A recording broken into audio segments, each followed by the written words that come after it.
Good morning, everyone. We're here today to talk about House Bill 6, the ongoing litigation. As many of you will recall and have written about, the state of Ohio filed a lawsuit in Franklin County Common Pleas Court seeking remedies available under the Corrupt Enterprises statute. And I was going to say last month, but here we are in February. In December, we won a preliminary injunction preventing the nuclear bailout fee from being charged customers here in Ohio. That was set to begin in January, so that's a big win for consumers. It's also, frankly, good for the economy because the manufacturers and large users of commercial users of electricity would have had a very significant financial impact that would have impacted their ability to grow and thrive, particularly in this coronavirus economy. Today, we're here to talk about a second motion for a preliminary and permanent injunction that we filed in that action, and that's to address a separate issue from the nuclear bailout. I'll use that term, which is what's known as decoupling, or the conservation service or support rider. And for those of you who are fluent in PUCOEs, basically what decoupling does, it's very sophisticated and clever little arrangement. But what it did in House Bill 6 is it basically locked in the profits of 2018 into future years and allowed First Energy to recapture any profits they might lose through operation of the markets. A for-profit company, probably as a matter of morality, should not be able to guarantee its profits against the marketplace by operation of law. But be that as it may, we felt that that was the fruit of the corrupt enterprise that was outlined in our complaint, and we asked under the statute that the court restrain that government decision to allow that CSR, the Conservation Support Rider, from being applied in 2021. That amount of money we are estimating is at about $102 million for 2021. And of course, there are future years where the calculations will be made and it will be a little bit different each year depending on what the actual numbers are. But 2021 gives you a sense that we're not talking chicken feed here. The purpose of the news conference is to announce that we have reached an agreement with First Energy where they're going to give up the CSR. Later today, perhaps it's already happened, they will be filing an application with the Public Utilities Commission of Ohio to set their CSR to zero, basically meaning that they will not be able to collect a dime on that rider that supports the decoupling and ultimately guarantees them profitability in spite of market forces, locks in that record high year of 2018. There are a few other things that are relatively technical about the agreement. One is that we are agreeing, having obtained our major pressing goals in the lawsuit, decoupling and the nuclear bailout, we're agreeing to stay discovery and further proceedings in that lawsuit until the federal criminal investigation is complete. Many of you may recall that Judge Brown had previously stayed discovery until March to see what was going on in the federal trial. Having obtained these two very significant remedies for the people of Ohio, we feel content at this point to allow the criminal process to move forward, preserving all the remaining claims that we have under that state lawsuit for the future. But in the meantime, allowing the criminal process to go forward at the federal level. So what does this all mean? When you take the nuclear subsidy and the decoupling remedy that we have gotten today under the new leadership at First Energy, this office and its actions are nearing a $2 billion savings for the consumers of Ohio. That's $2 billion over future years that would have been taken out of the Ohio economy, out of consumers' pockets, and we're restoring the status quo before House Bill 6. I'm really proud of Chip Miller and Jonathan Blanton and the legal team that's been working so diligently on this. I appreciate the governance changes that First Energy has made and the new direction that their new leadership team is undertaking, and recognizing that changes need to be made with regards to the law and the application of House Bill 6. To give you a sense, if we talk about $1 million, let's think about seconds. 1 million seconds is, I am told, about 11 days. So, into less than 2 weeks. 2 billion seconds, as in 2 billion seconds, as in $2 billion saved over the life of House Bill 6, is 63 years. We're talking about a lot of money here. We get a little numb to millions and billions and trillions when we hear the arguments in our nation's capital over the budget. But the fact of the matter is, for any state, $2 billion to come out of its economy is a lot of money. And because of this lawsuit, that money's not going to come out of the economy, and it's not going to enrich these two energy companies. So with that, I'll be happy to take any questions.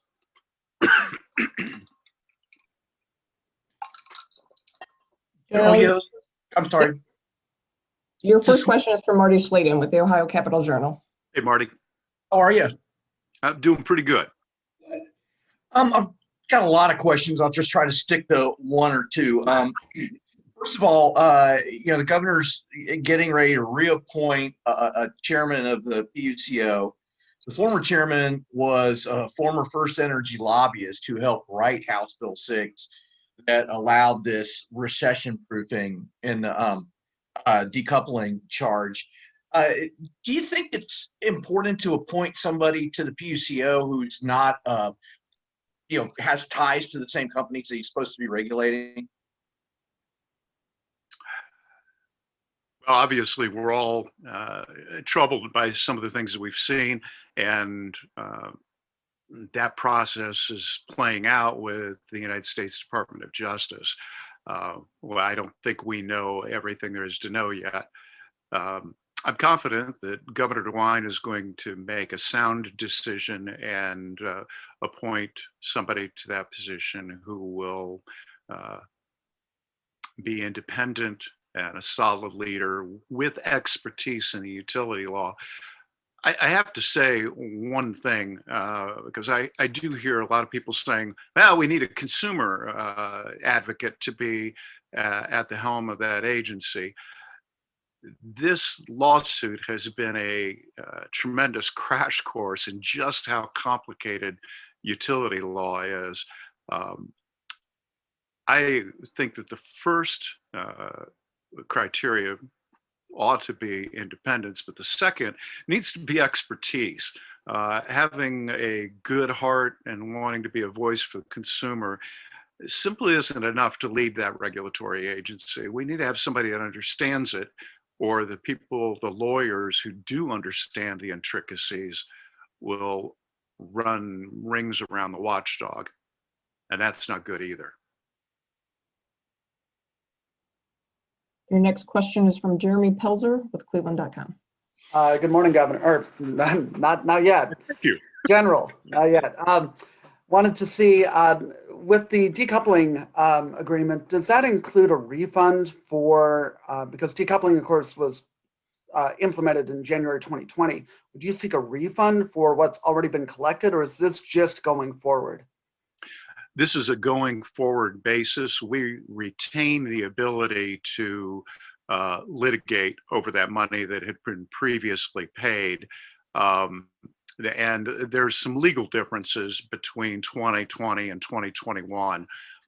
So we felt that it was important to get this thing stopped on a going forward basis. We still have the right to litigate in court after the federal process is finished regarding the past. All right, so you're planning to litigate, or you haven't made that decision yet?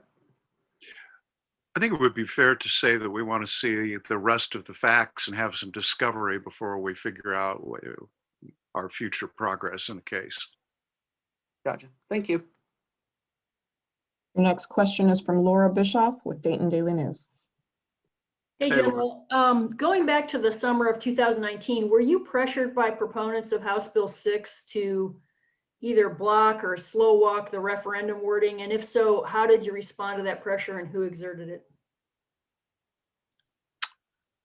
You know, the only conversations I really recall having from that, I'm not even sure about your time frame. I'm accepting that it was December 2019. I thought it was earlier in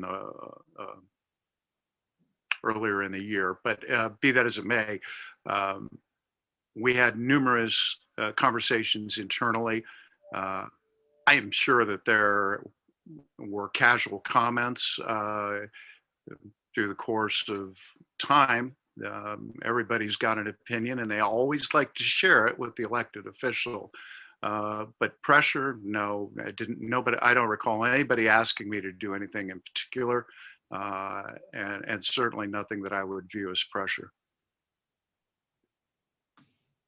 As a follow-up, do you have any concerns about how Householder paid his lawyers out of campaign money? Is that something that would prompt you to maybe file a complaint with the disciplinary council? Well, I previously filed an action with the Ohio Elections Commission. I believe that the expenditure of campaign funds for the criminal defense in this matter is contrary to law. That complaint is languishing, I'm afraid, in front of the Ohio Elections Commission. And what I'm told is that they feel that they can't go forward because they can't compel, under the Fifth Amendment, Mr. Householder's testimony.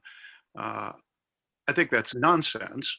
And under that idea, we can never enforce any law as long as the respondent or defendant is asserting their right against self-incrimination. Hogwash. We move forward, we prove what we prove. If they choose not to defend themselves or provide additional information that might be exculpatory, that's their choice.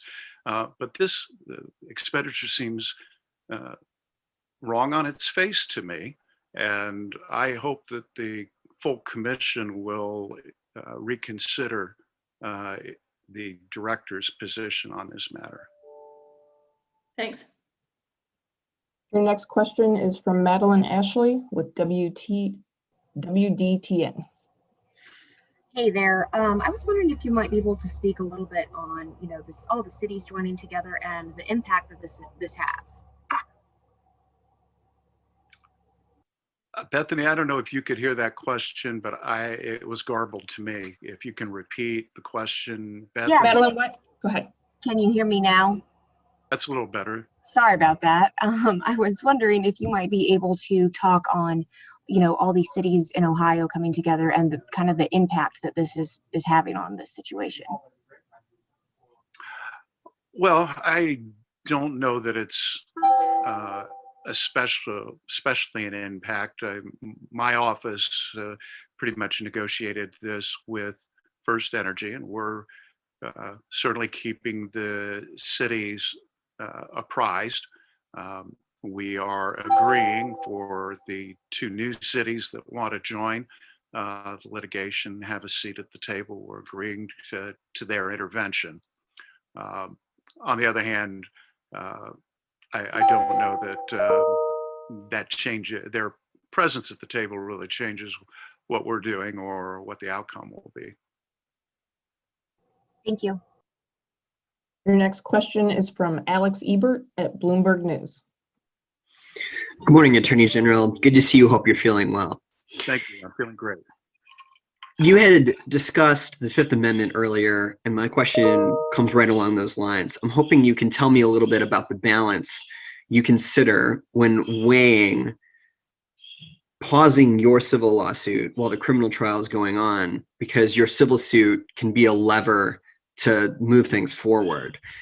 What discovery comes out in your case would probably be good leverage for the federal prosecutors and vice versa. So how do you weigh, the timing of getting this action here with the agreement with First Energy against the ability to better build stronger cases, both here and in the federal criminal prosecution? Thank you. Thank you, Alex. First of all, it's important to remember that there's a stay on discovery currently operating in the state civil case. So we're talking about the realm of what if. We certainly can't move forward on the remainder of the issues without having had discovery first. And I don't have any indication that Judge Brown would see a changed circumstance in March that would allow him to lift that stay. So as a practical matter, we're agreeing to what is already the de facto situation. Secondly, I think it's problematic, and I've talked with U.S. Attorney David DeViller several times about this. I don't think you can use, I think there's a problem when you start mixing criminal investigations and civil work. And I was never interested in doing that. Thirdly, and maybe most importantly, the 2 worst pieces, the 2 worst outcomes for Bill and Betty Buckeye are the decoupling and the nuke bailout. Having been able to stop the effect of those takes the worst impacts of House Bill 6 off the table.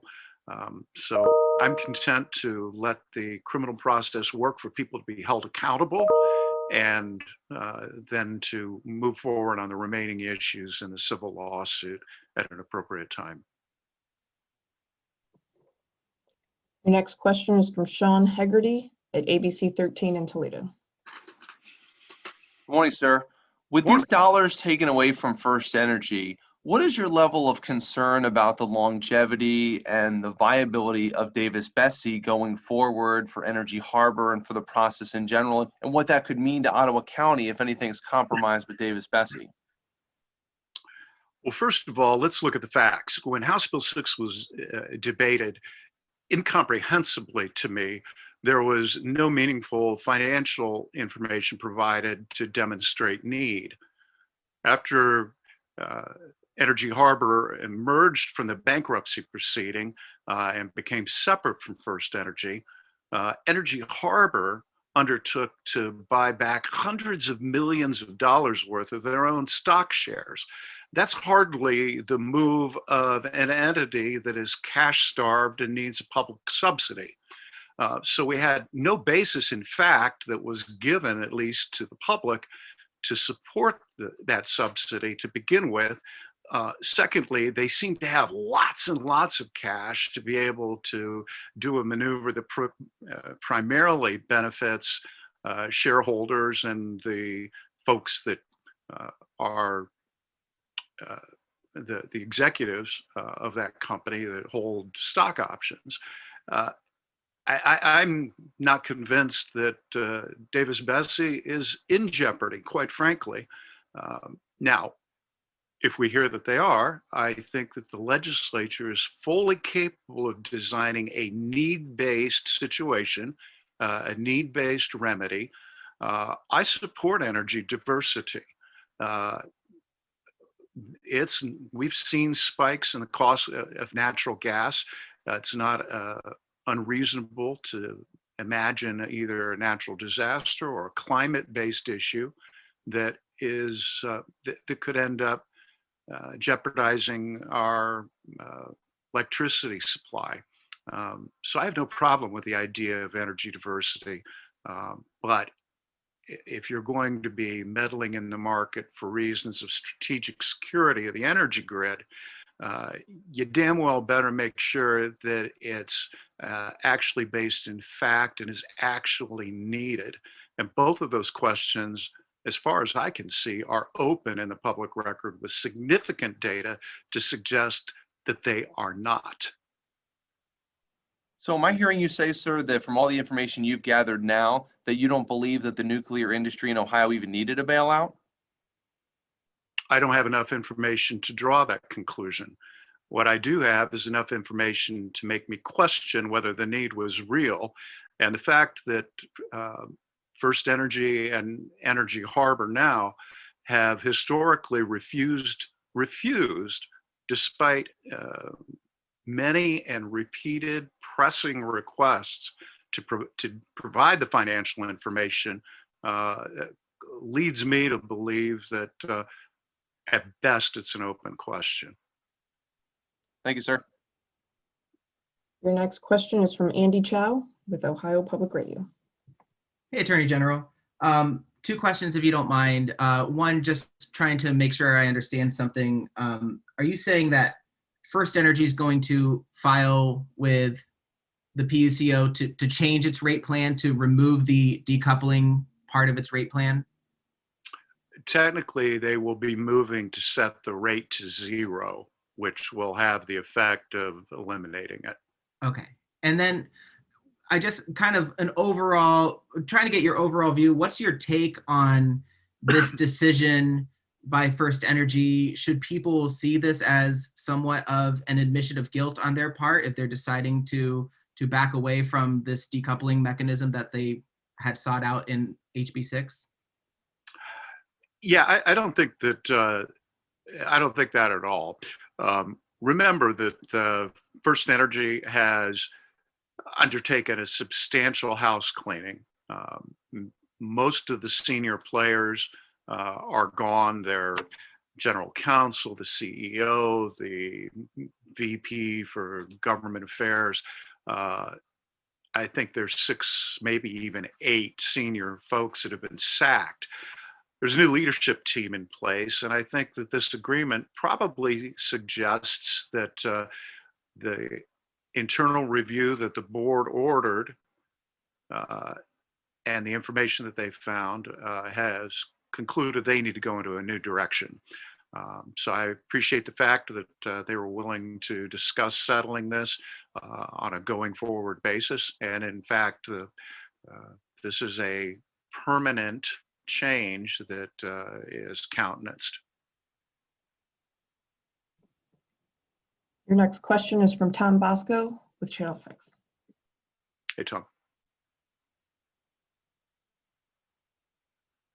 You may be muted. Hey, Tom, are you there? Yeah, thanks. I was muted. Thank you. Good morning. I was wanting to know if you had any concerns with a change coming at the U.S. Attorney's Office with the prosecution of Larry Householder and his acquaintances. Do you worry that there will be a slowdown in that investigation and prosecution? Or conversely, do you think maybe perhaps DeVillers is going to work a little faster to kind of try and wrap this up before he's out of office? Any concerns with that prosecution? Well, the truth of the matter is, in criminal prosecutions, the time frame is driven by the defense, not the prosecutor. And I don't think I'm guessing David would be happy to go to trial soon if the defendants wanted to. I don't think it's within his ability to speed this up. With regards to, do I have any concerns about it? I don't think so. Much like my office, at some point I'm going to be term limited out or perhaps turned out by the voters, and we'll have a new attorney general. That doesn't mean all those cases stop. It just means there's new leadership, perhaps new vision at the top. But the career prosecutors of the United States Attorney's Office who are handling this matter are well capable of pressing the matter forward and bringing the case to the jury. Your next question is from Mark Gillespie with the Associated Press. Good morning. Morning. Has your office had direct talks with Energy Harbor and has requested financial data from them? Well, at this point, we're adverse in litigation, so we will certainly, we already have some subpoenas out for certain financial information, and once discovery is permitted to go on by the court, we will certainly be looking at financial data, both from Energy Harbor and First Energy.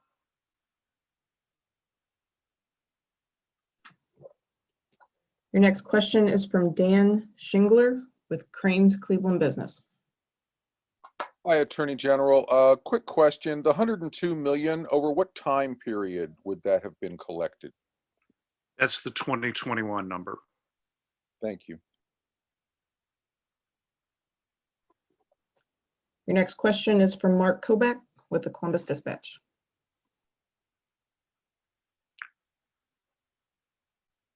I think you might be muted. And Mark, let me tell you, while you're finding the unmute button there, I have to give you props. One of the most entertaining and least toxic things I see on Twitter are your out of context court documents. Please keep those coming. Mark, are you there? Okay, we'll go to the next one. Josh Rutlenberg with Spectrum News. Can you hear me, sir? I can. Yeah, I just wanted to just clear up. So outside of a potential seek of refunds for this is an official settlement on the entire civil lawsuit? Is that true? No, it's a settlement of the motion for preliminary and permanent injunctions on the CSR. Thank you. We're going to go to Andy Chow real quick for a follow-up. Mark is here. He's going to get me the question. Hey, I appreciate the follow-up. As you were saying, Attorney General, First Energy, that's the decoupling side of things. Energy Harbor is more of the nuclear bailout side of things. With the announcement that you're making today, do you have any message to Energy Harbor to maybe they should rethink what they're doing with the subsidies that can still be coming their way through HB 6? Well, we have the preliminary injunction on that, so there's no subsidy going toward Energy Harbor. I suppose that in the future that preliminary injunction might be lifted. However, legally, the cases for the preliminary and the permanent have a lot of similarities. I'm very optimistic that we will, when we get to the point of a permanent injunction, we will prevail there as well.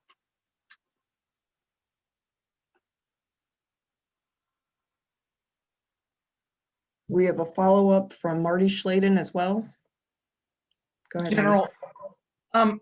So there's all this money from the decoupling charge, but there's also over $1 billion that's been collected from the distribution modernization rider and other upcharges that the PUCO allowed First Energy and other utilities since 2009. And right as it stands right now, legally, those funds are unrecoverable. That's just money that's out of businesses and people's pockets. Any effort, do you contemplate any effort to get that money back into ratepayers' pockets? And what about the OVEC subsidies that are also a part of House Bill 6, the coal stuff?